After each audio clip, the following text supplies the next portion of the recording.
It is a well-documented problem in Pennsylvania that lawmakers are trying to address, and that is the Commonwealth simply does not have enough teachers, and school districts are having a very difficult time staffing their classrooms. Tonight, Fox 43's Marshall Keeley is looking into what's causing the shortage and the challenges it's creating statewide. Many Pennsylvania classrooms are missing the one person they need the most, a teacher. The proof isn't hard to find. There are pages and pages of openings listed online. Local districts like Dallastown Area in York County have more than a dozen positions available, looking for educators and support staff to enrich the next generation. We have a lot of school districts that are grappling from across the state with having enough teachers, having enough staff to fill all the positions that they need so that we can take care of our kids. Mifflin County High School teacher Ashley Crossan says educators saw the writing on the wall. In your short time as the Teacher of the Year, what is the biggest need that you can identify? The biggest issue that we need to figure out and we need to address related to funding is our teacher shortage. We all saw it coming.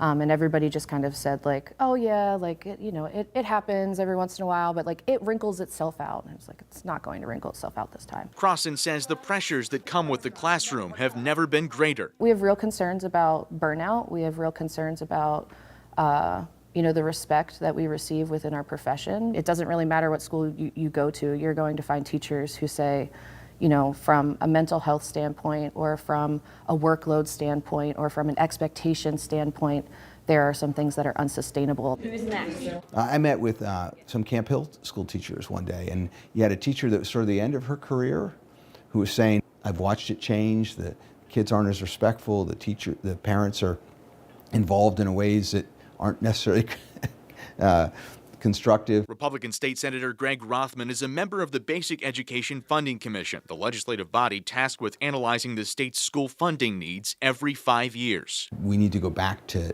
looking at teachers as a noble profession. You do it because there's a sense of pride, and I'm not sure where that stopped with teachers. Penn State professor Ed Fuller says politicians and the public need to change attitudes if they want the problem to improve. We should be admiring these folks. We shouldn't be, calling them names or criticizing them. I was a teacher. It's a really, really difficult job. A difficult job many are deciding to leave. Last year, Fuller helped conduct a study on Pennsylvania's teacher shortage. The Penn State Center for Education Evaluation and Policy Analysis found 9,587 teachers left their jobs during the 2022-2023 school year, a 1.5% increase from the prior year and the largest spike in a decade.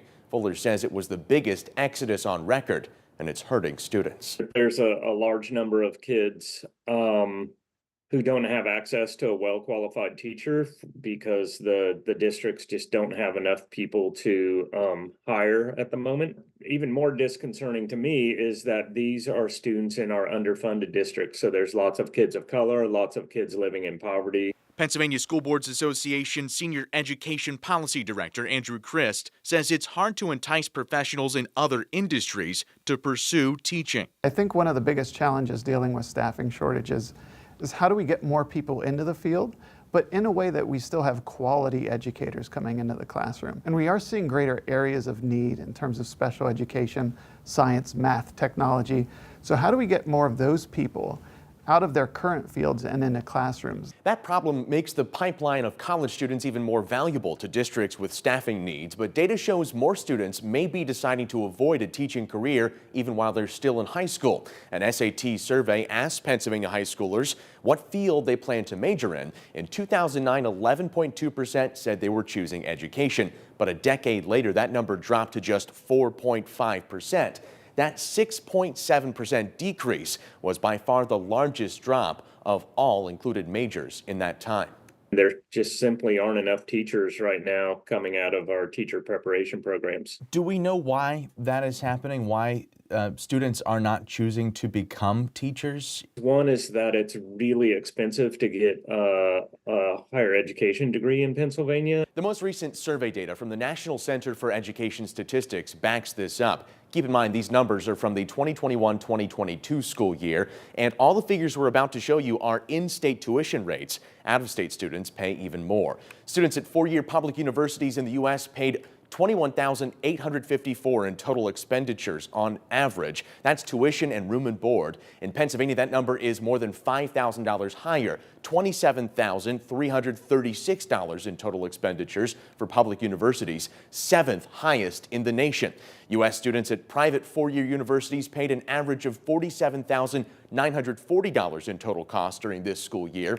In Pennsylvania, the number was $60,218 on average, 8th highest in the country. Pennsylvania's future educators are getting a break this year. Last year's state budget approved a $10,000 stipend program for student teachers starting this fall, compensating them for what has long been unpaid work. I do think that the student teacher stipend has created some positive vibes amongst teachers in Pennsylvania. That win is really big for us because it's removing a barrier to becoming a teacher. We would like to see that stipend obviously increase over the years. $10,000 does not cover a semester in college. Governor Shapiro's new budget proposal would add $5 million to the student teacher stipend fund. Unlike many measures being considered, the program has enjoyed bipartisan support. While it could help stop the bleeding, Crossan says it doesn't address the larger problem. It's helping our youngest generation of teachers come into the profession. But part of the teacher shortage is because teachers are leaving. It's because of burnout. It's because there isn't enough to sustain us within the profession. And so now we need Harrisburg to look at how do we retain our teachers? How do we acknowledge and reward their service to our state? As budget conversations get underway in Pennsylvania, lawmakers are considering a number of solutions to address the shortage. Tomorrow night, we'll break down the stances from both sides of the aisle and how teacher compensation plays into the equation. Marshall Keeley, Fox 43 News.